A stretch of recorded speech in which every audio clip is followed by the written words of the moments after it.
हे लक्ष्मी नारायण,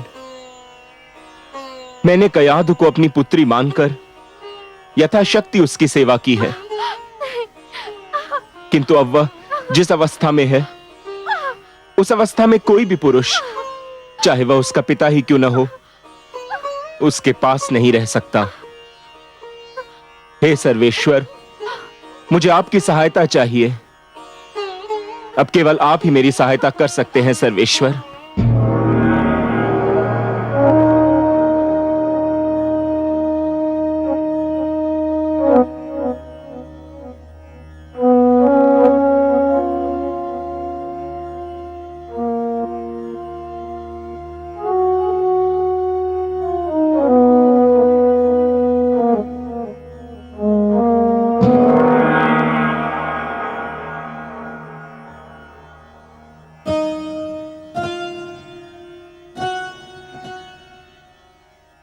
हे योग माया, आप देवर्षि के आश्रम में जाइए। महारानी कयाधु प्रसव पीड़ा की अवस्था में आ गई हैं। उनकी देखभाल का कार्यभार मैं आपको सौंपता हूं। जो आज्ञा त्रिलोकीनाथ।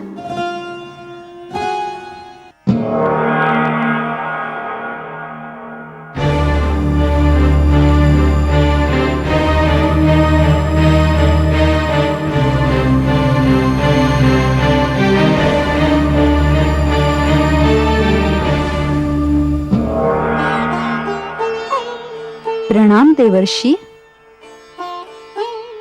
धन्य है देवी कि आप आ गईं।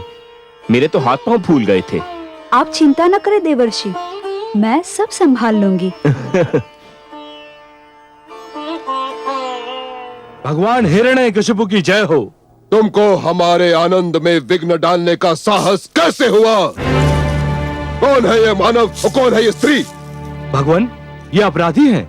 तो इन दुष्टों का अपराध सुनाया जाए।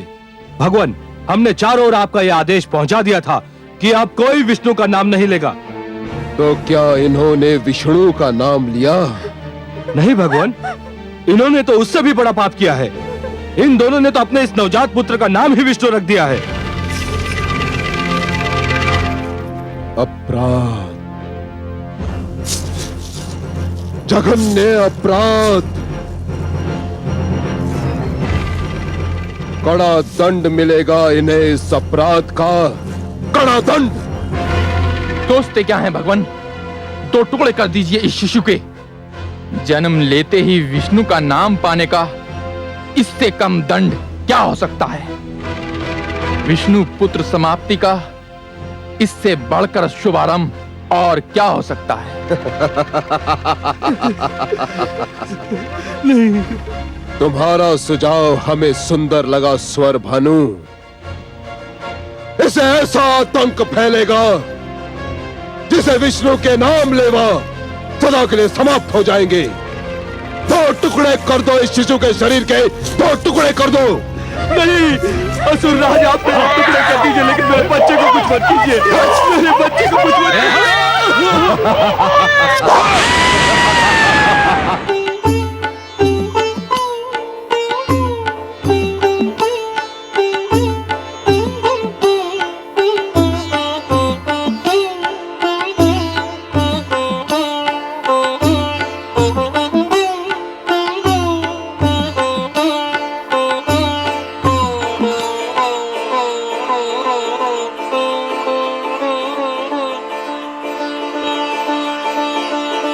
आयुष्मान भव पुत्र।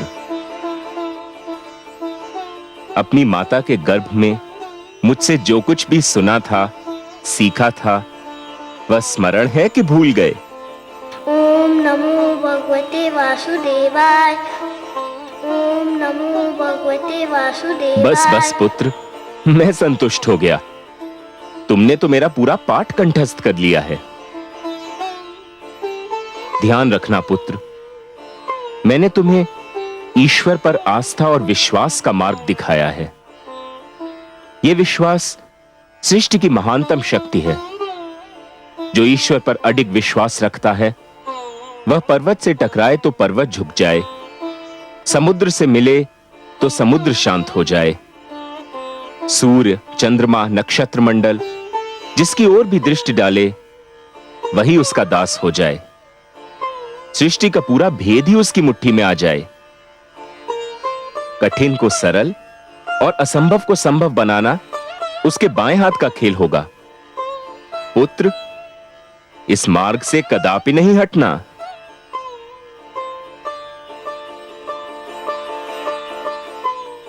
लीजिए देवी, इसे इसकी माता के पास पहुंचा दीजिए।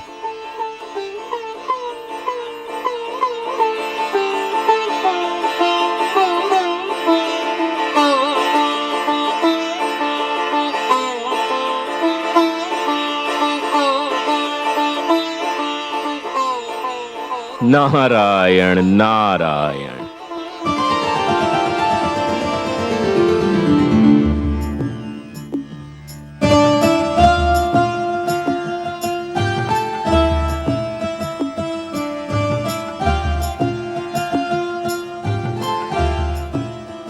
देवर्षि, मेरा कार्य पूरा हो गया। मुझे विष्णु लोक लौटने की अनुमति दीजिए। मैं आपका बहुत आभारी हूं देवी कि आप आ गईं। आपने ऐसे समय पर मेरी सहायता की जब मेरी बुद्धि भी काम नहीं कर रही थी। आपको कोटि कोटि धन्यवाद।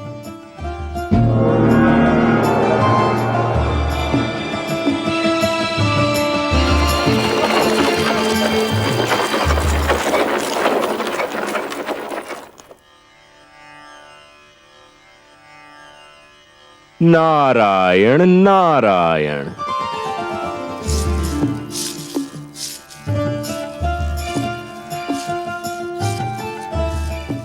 प्रणाम देवर्षि।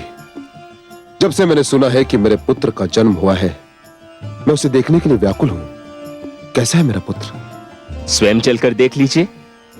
आइए। चलिए देवर्षि।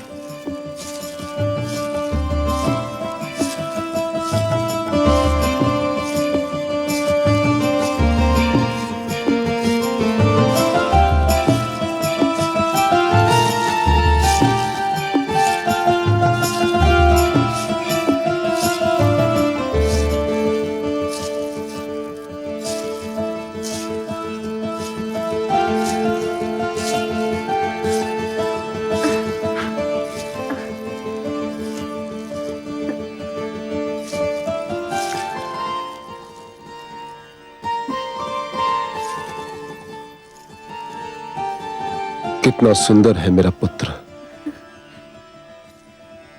कितना प्रतिभावान लगता है। देवर्षि, इसके माथे से तो तेज की किरणें फूट रही हैं।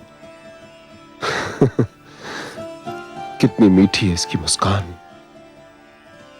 उसकी आंखें सूर्य और चंद्रमा की भांति चमक रही हैं।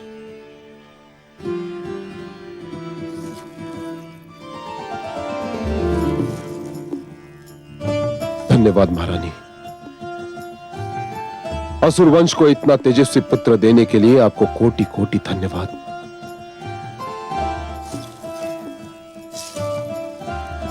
देवर्षि, आज यदि मेरा पुत्र सुरक्षित है तो केवल आपकी कृपा के कारण। असुरराज, मेरी कृपा आपको इसलिए लग रही है क्योंकि मैंने जो कुछ भी किया वो आपने देख लिया। आपके पुत्र पर तो धरती और आकाश से न जाने किस किस ने कृपा की है। आपने तो देख ही लिया कि इसके मुख पर कितना तेज है। देवर्षि, तीनों लोक में आपसे बड़ा ज्योतिष विद्या का ज्ञाता कोई नहीं। मेरी विनती है कि मेरे पुत्र का नामकरण आप ही करें। नारायण नारायण। असुरराज, आप पुत्र पाकर प्रसन्न हुए ना? प्रसन्न, अति प्रसन्न, हर्षित, अति हर्षित देवर्षि। तो जो अत्यंत प्रसन्नता देता है, असीम हर्ष प्रदान करता है, उसे प्रहलाद कहते हैं। असुरराज, मैं आपके पुत्र का नाम प्रहलाद रखता हूं क्योंकि यह आपके जीवन में प्रसन्नता और आह्लाद लेकर आया है। प्रहलाद।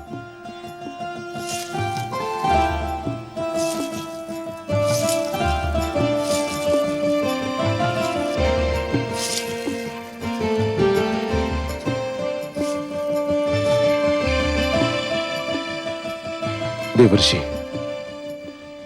बहुत सुंदर नाम सोचा है आपने, प्रहलाद, पुत्र प्रहलाद।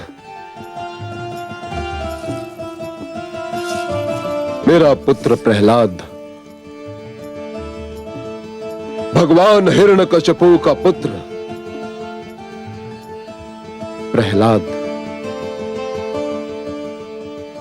देवर्षि, मुझे लगता है कि मेरा पुत्र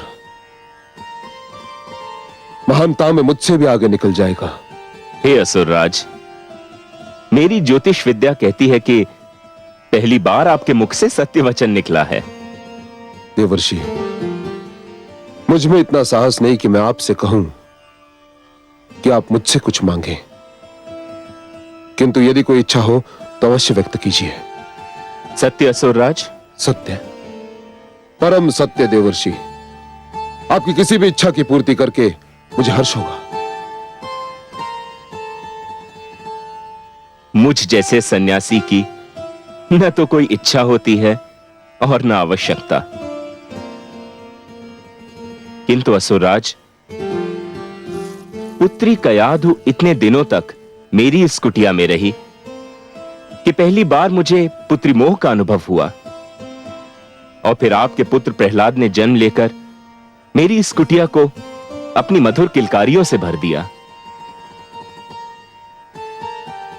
मेरी ये इच्छा है असुरराज कि ये दोनों कुछ और दिन मेरी ही कुटिया में रहें।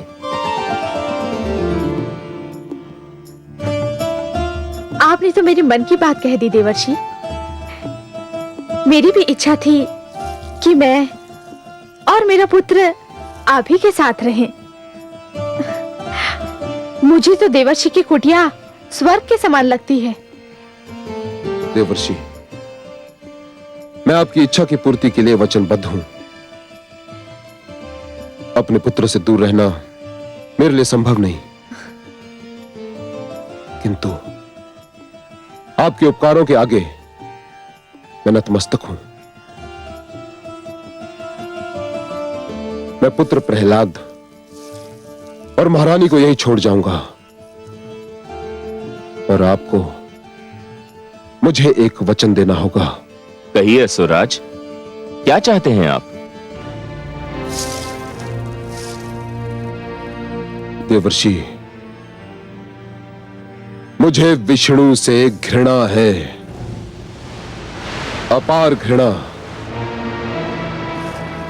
और आप विष्णु भक्ति के लिए विख्यात हैं। मुझे वचन दीजिए कि आप मेरे पुत्र के सम्मुख विष्णु का नाम कभी नहीं लेंगे देवर्षि, कभी नहीं। मुझे वचन दीजिए। असुरराज, पुत्र कयाधु और दौहित्र प्रहलाद के लिए मैं कुछ भी त्याग कर सकता हूं। मैं आपको वचन देता हूं कि मैं सब कुछ कहूंगा, किंतु आपके पुत्र के सम्मुख विष्णु शब्द का उच्चारण नहीं करूंगा। सुंदर, अति सुंदर देवर्षि।